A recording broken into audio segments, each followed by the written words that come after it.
the Modi government has just presented its second budget against the backdrop of a severely slowing economy, against the backdrop of unemployment, rising youth unemployment, against the backdrop of a long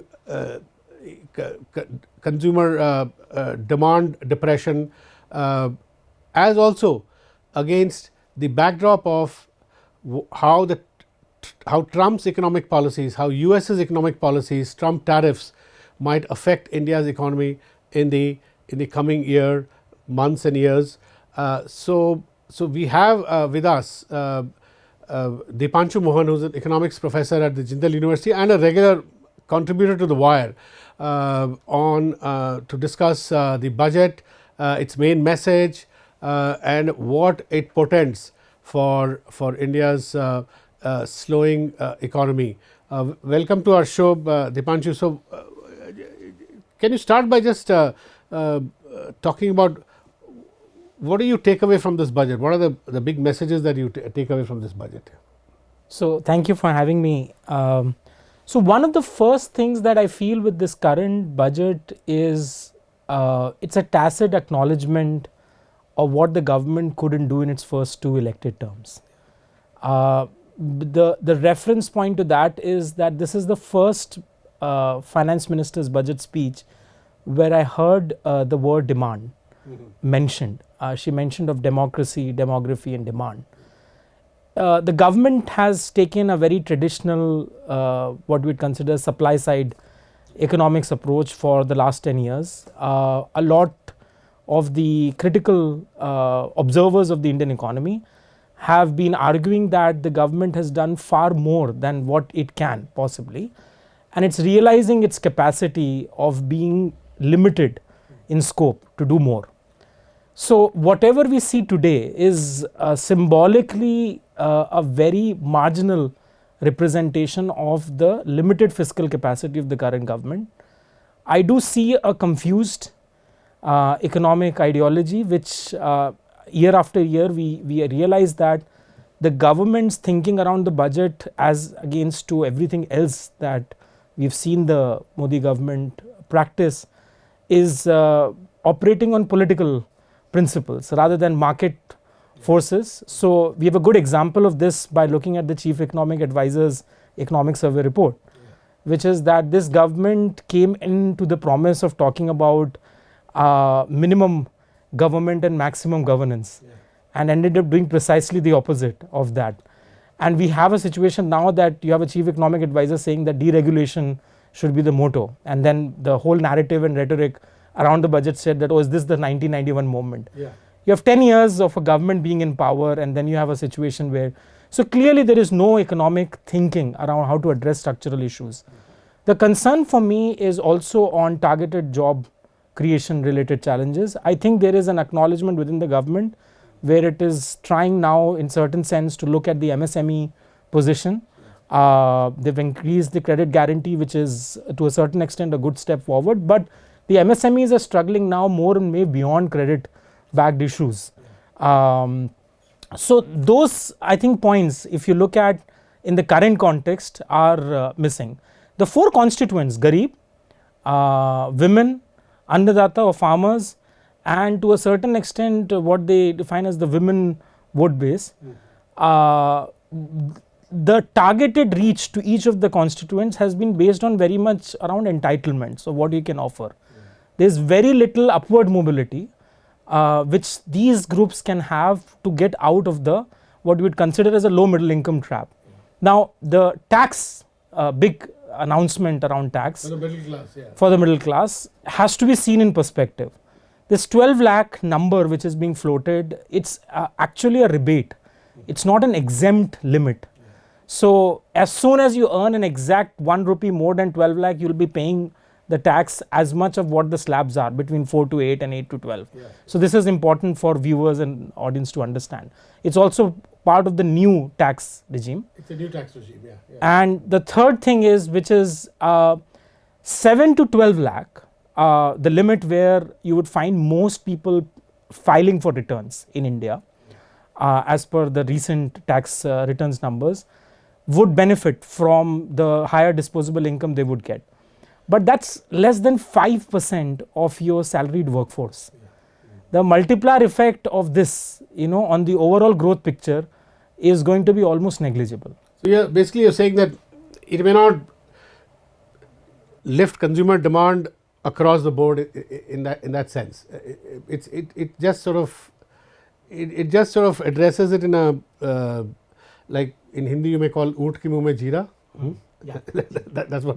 आप वैसे कह सकते हैं. और दूसरी चीज़ ये कि urban consumption demand के इश्यूज अलग हैं.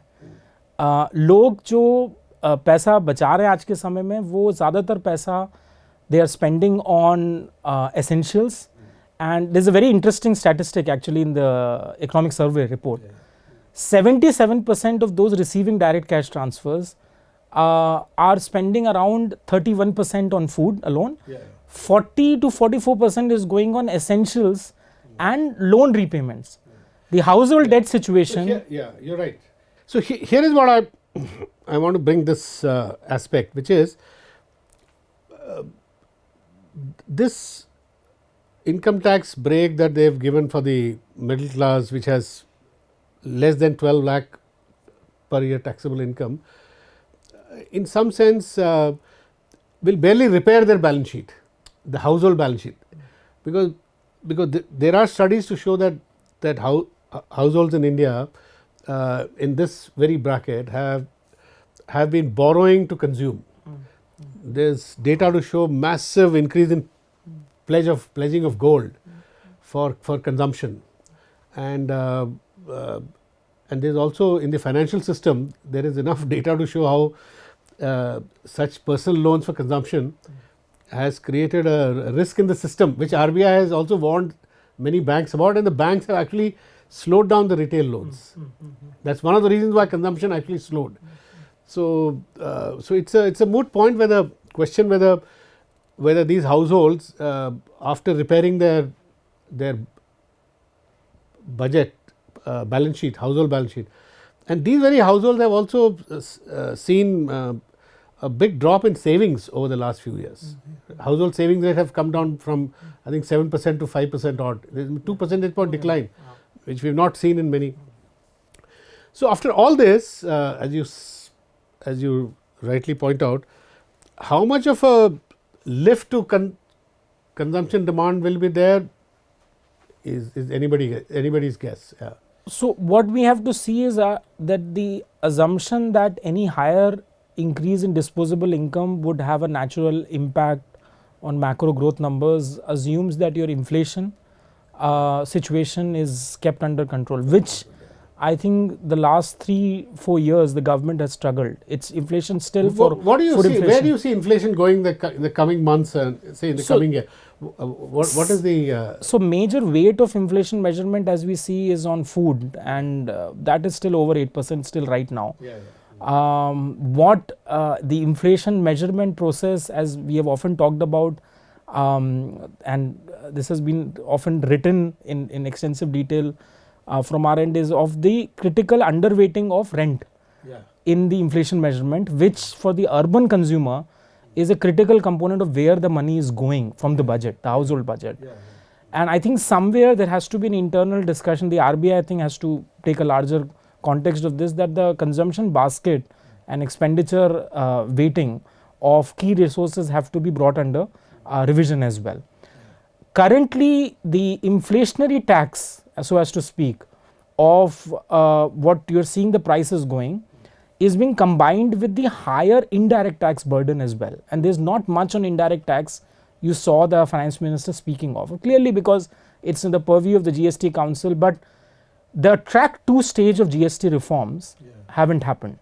The idea was that the simplification or rationalization that we are talking about of direct taxes had to happen of indirect taxes as well, because more Indians are paying indirect taxes for everything that they're buying, independent of what their income levels are. It's a regressive way of taxing. In fact, there is as you say this, I am reminded of some economists who said that a better way of putting more money in the hands of people would have been to reduce excise duties on petrol and diesel by about 5, 6, 7 rupees. Absolutely. At the moment, I think there is 19 rupees per liter of petrol and another 16, 17. And so that would have put money in the hands of a much larger number of people, because the tax base is Absolutely. very low, Absolutely. because the tax break that you are giving will go to Yeah. about maybe Yeah. maybe 2 crore 20 million people, So, as I said, 5% of the salaried working class would mostly realize the immediate benefit of this as the direct tax,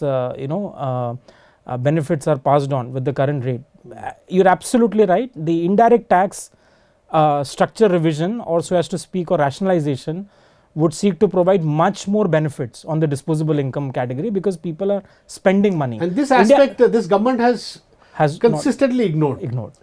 Regressive In taxes fact, the have been, data, even the data on indirect tax revenue collection and which classes are paying most on GST is not being made extremely transparent. Much of there were delays of that, because the government principally doesn't want this picture to be out that your low income and middle income groups are actually paying the most in terms of GST revenue. This brings us to the larger point, whether the revenue that has been foregone as a result of this would actually be able to address this fiscal deficit ambitious targets that the government is thinking. Now, my sense was that this was also a very good opportunity of the government to think about, and the chief economic advisor again has written about this, that the corporate class in India is extensively now profiteering from the kind of changes in asset restructuring, fire sale of public assets, and at the same time there is a oligarchic structure of capitalist industrial business house base, which we all know, and I think that inequality is well addressed. There's nothing to tax the highest income slab, and the marginal tax actually for the upper middle income group is still 39%. I mean, on paper it looks it's 30%, but when you calculate the actual effective tax you add rate, all the cessors and surcharge and cesses, it will be 39% for the 30 lakh income group. So my sense is that you would not see 30 any lakh benefits. plus income. 30 lakh plus. So the inability for the government to bite the bullet on taxing the rich is consistent with the political ideology of the government of working closely with industrial houses, because as you're saying that for reducing excise on fuel would require you to take tough decisions which would inherently affect the Ambanis and other in big industrial groups. Also, the former chief economic advisor Arvind Subramaniam, who spoke to The Wire 3 days ago, in his interview, he made an interesting point. He said that budget by itself, or tweaking taxes here, there, or increasing expenditure for even for capital expenditure, the government has tried to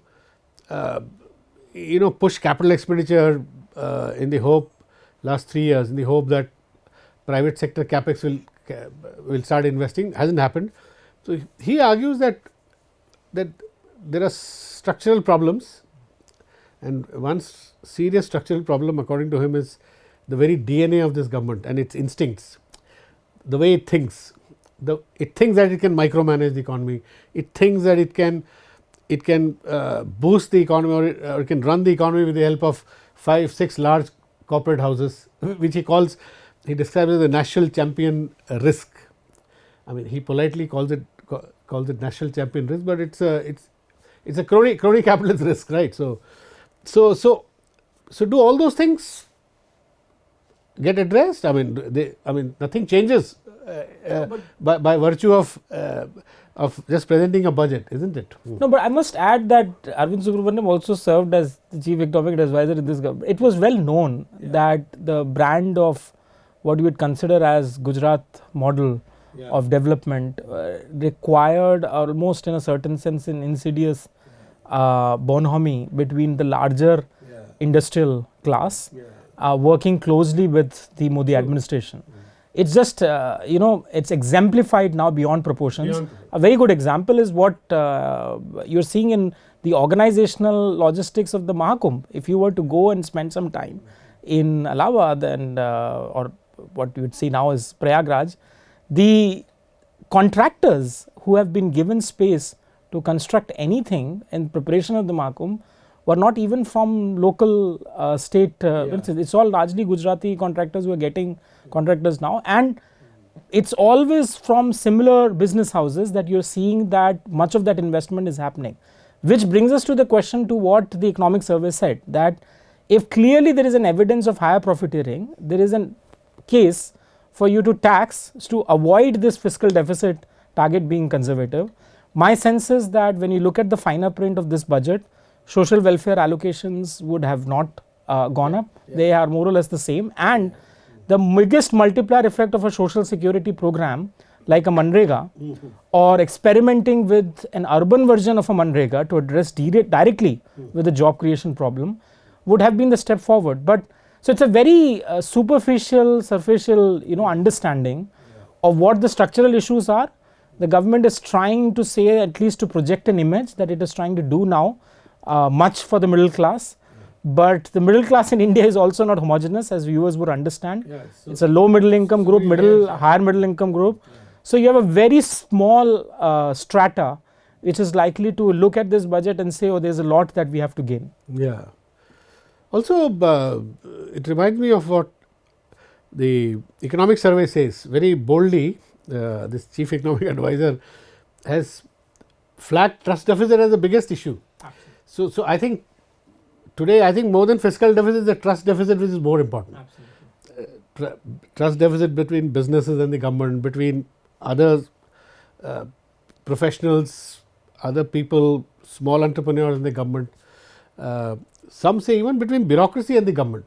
A lot of people, establishment economists, are blaming the bureaucracy for this sorry state of the economy.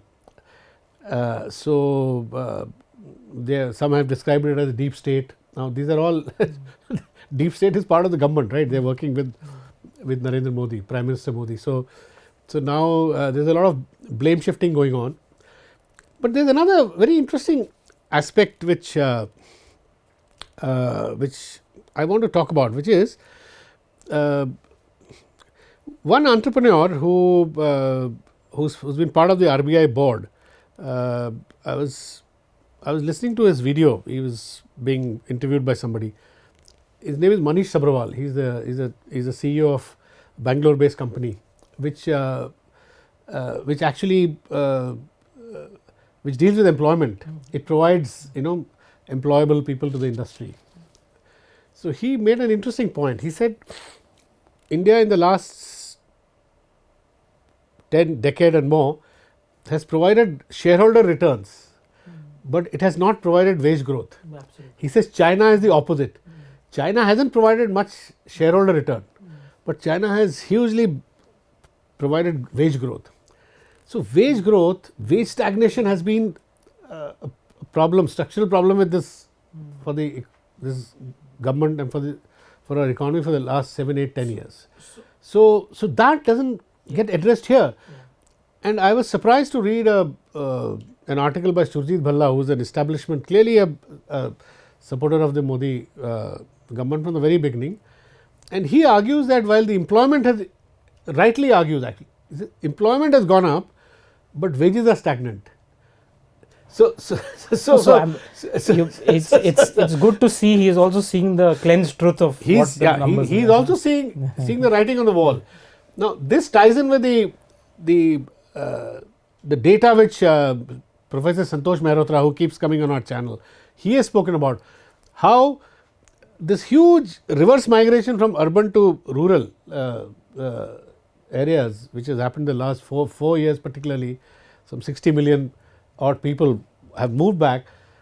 They are being counted as employed, because in the agriculture sector, the metric for measuring the employed is rather hazy, So while all these people are, as Santosh Mehrotra says, all these people are being seen as employed, as additional employment, but they are all employed without wages.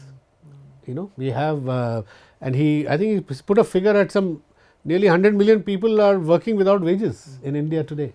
So there's a bunch of issues here. I mean, of course, the trust deficit. No, I'm coming back to the wage growth issue. Absolutely. So.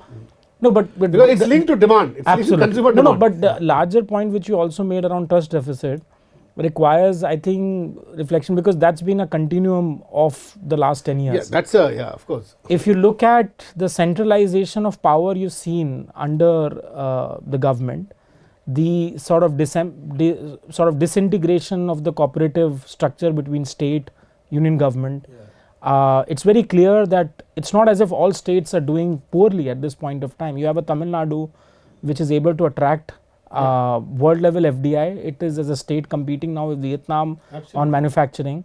So while rest of the India has failed miserably on this Make in India manufacturing promise, which you rarely find a mention now in this budget or any popular government scheme discussions. So you have now a position that the government itself has found itself in a position to not be able to go back on what it has been able or unable to do. At the same time, I would probably say that the wage issue is a question of the state citizen contract.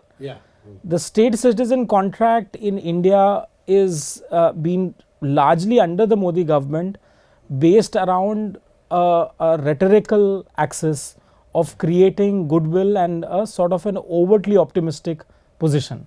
By that what I mean is simply सब कुछ अच्छा है, कोई दिक्कत नहीं है, और अगर अच्छा नहीं है तो अच्छा हो जाएगा. The government is what you'd consider is a classic trap of what in generally what we say in history is on temporalities of time. It either talks about its accomplishments of the past, as you see in the budget speech, or it's talking about in the future what it is going to do. There is no evidence of clear demarcated cohesive measures that it is doing on a year to year basis. And the evidence of that is very clear now for in front of us. So if you look at real wage growth, there was a time where inflation was not a big issue. You had prices relatively under control for much of the first term of the Modi government. The second term onwards, prices start getting out of hand. There were distributive issues, there were global factors, oil prices started escalating, you have the wars. So a lot of those things added up. At the same time, you've kept the employment landscape in India so much relied on the unorganized, informal landscape that people are now finding it easier to work in unorganized, informal spaces.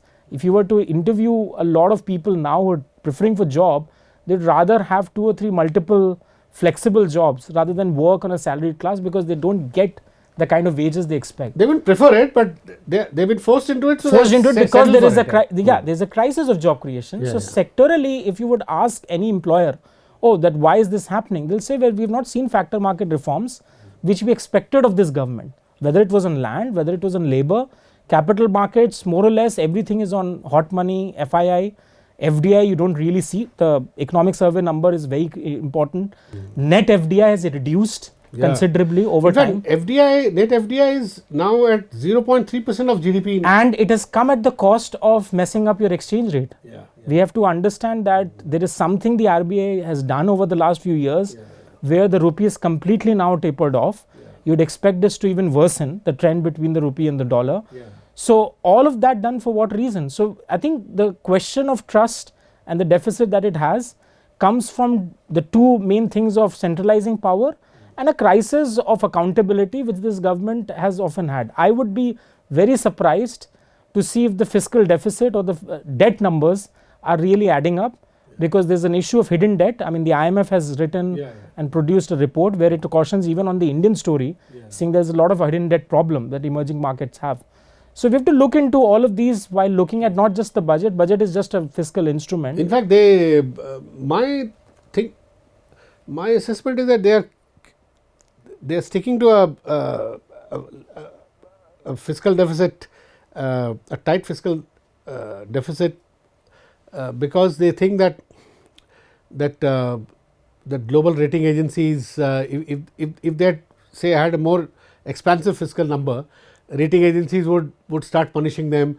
Then the rupee could go further for a toss, could further affect FDI, foreign investment flows. So there are multiple. That validates the point I was saying, that you create a radical axis that you're making reforms so that the foreign and external actors are looking at your position favorably. So reforms are symbolic and for a signaling measure rather than for structural gains that the economy would have. And I think that we have seen in the last 11 years not really taking shape. Yeah, I mean you're right, this budget virtually admits that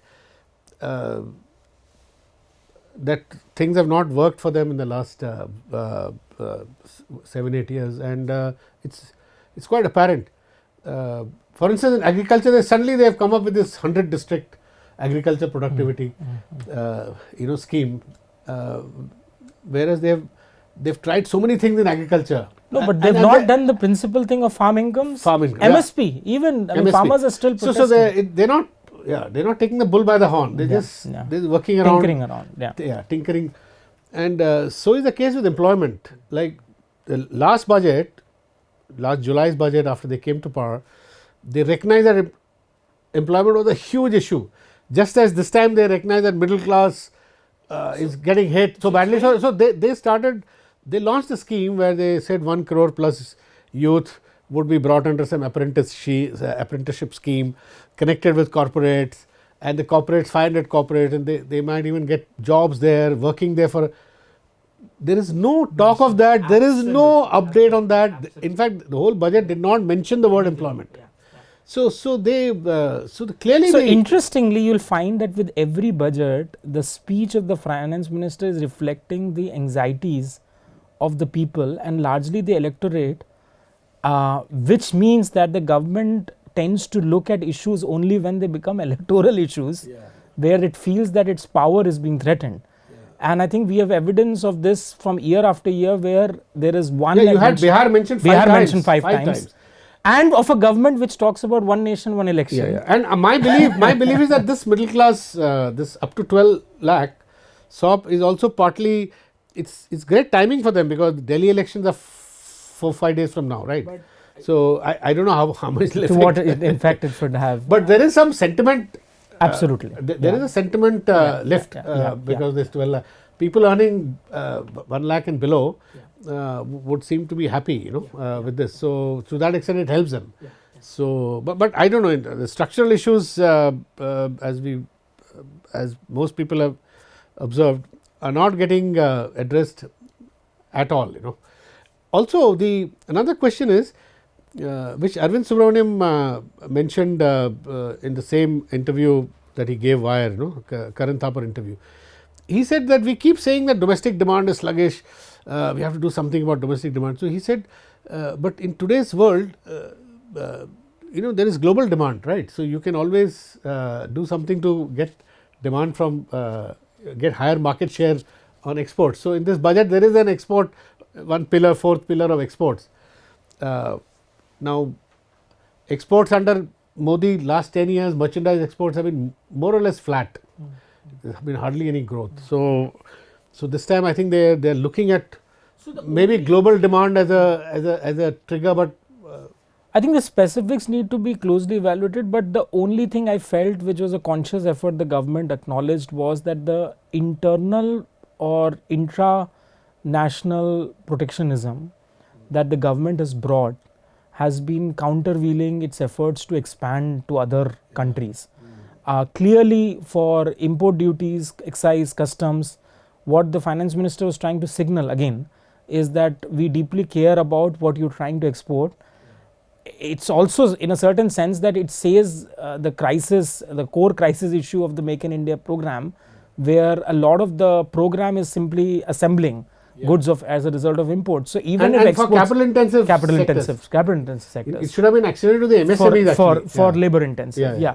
So I think one of the blind spots which often gets missed, because it's now for a lot of people it's ancient memory, which is demonetization, where the way disseminated the MSME sector, because the government failed to acknowledge this issue at the time, it's acknowledging this after 8 years of trying to understand that it is the MSME sector which will give you the jobs.